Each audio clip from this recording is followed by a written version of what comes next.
Hi friends, good morning అందరికీ. నేనైతే ఈరోజు నార్కట్పల్లి మా చెల్లె వాళ్ళ ఇంటికి వచ్చాను. ఇక్కడ వంకాయ మసాలా కర్రీ చేయక్క అని అడిగింది మా చెల్లె కోసం చేస్తున్నా. దాంతోపాటు మీకు వంకాయ మసాలా కర్రీ ఎలా చేయాలో చూపిద్దామనుకుంటున్నా. ఓకే ఫ్రెండ్స్, వంకాయను ఇట్లా ఆయిల్లో డీప్ ఫ్రై చేసుకోవాలి.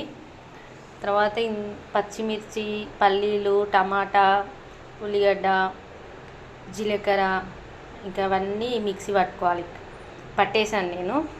ఇంకా అల్లం వెల్లుల్లి పేస్ట్, పచ్చిమిర్చి, ఉల్లిగడ్డ. స్టవ్ వెలిగించాను. ఇప్పుడైతే నేనైతే వంకాయ డీప్ ఫ్రై చేసిన ఆయిల్లోనే ఆవాలు, జీలకర్ర వేసాను.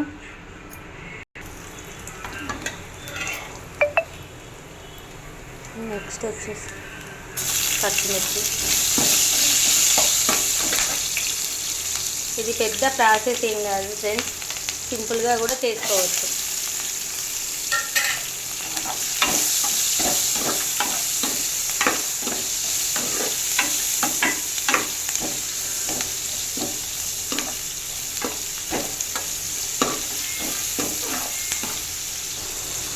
ఇప్పుడు కొంచెం ఉప్పు వేసాను.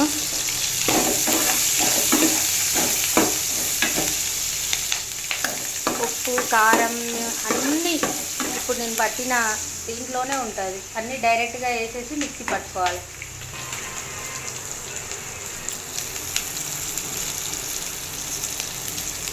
అల్లం వెల్లుల్లి పేస్ట్,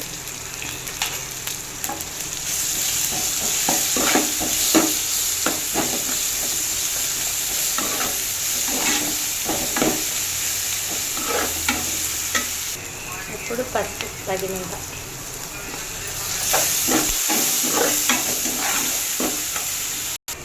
కొంచెం కొత్తిమీర నేను దాంట్లో కూడా పట్టాను మిక్సీలో వేసి. ఇంకా పట్టుకున్న మిశ్రమం ఉందిగా దాన్ని వేసుకున్నాను. దీంట్లోనే కొంచెం వాటర్ వేసేసుకొని కావాల్సినంత వాటర్ పోసుకొని ఒకసారి కలుపుకొని ఇంకా దీన్ని ఇప్పుడు ఇలా మూత పెట్టుకొని కుక్ చేసుకోవాలి 10 minutes. దీంట్లో ఒక్క చుక్క నెయ్యి ఉంటే వేయండి. నేనైతే వేస్తున్నాను ఒక్క చుక్క నెయ్యి. వేస్తే కొంచెం మంచి కమ్మటి టేస్ట్ వస్తుంది అన్నట్టు. ఇది ఉంటే వేయండి, లేకపోతే లేదు. నా దగ్గర ఉంది, నేను వేసాను. ఓకే ఫ్రెండ్స్, ఇప్పుడైతే మంచిగా దగ్గరగా పడ్డది. ఇప్పుడు మనం ఫ్రై చేసుకున్న వంకాయలు ఒకటొకటిగా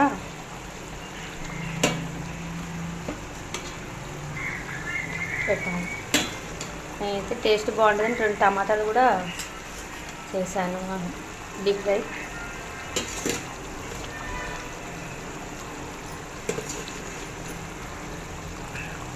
అన్నీ వేసిన తర్వాత ఒకసారి కొంచెం కలబెట్టుకుని ఒక 1 minute ఉంచేసుకొని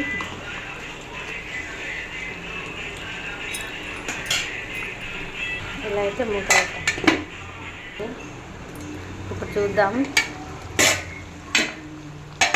చూసారా, ఇక్కడ పక్కకి ఆయిల్ పైకి వచ్చేస్తుంది. ఇప్పుడు కొంచెం గరం మసాలా, కొంచెం ధనియాల పౌడర్, కొంచెం కొత్తిమీర. ఇంకా కర్రీ అయితే అయిపోయింది.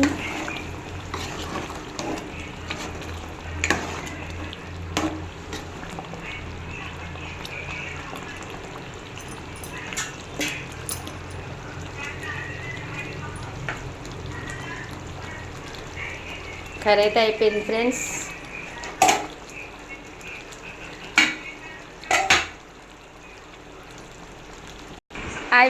చూడండి ఫ్రెండ్స్, మా చెల్లె కోసం చేసాం. వంకాయ కర్రీ వేసుకొని తింటుంది మా చెల్లె. ఈమె పద్మ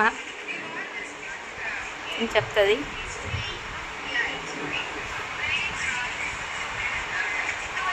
వేడివేడిగా ఉంది.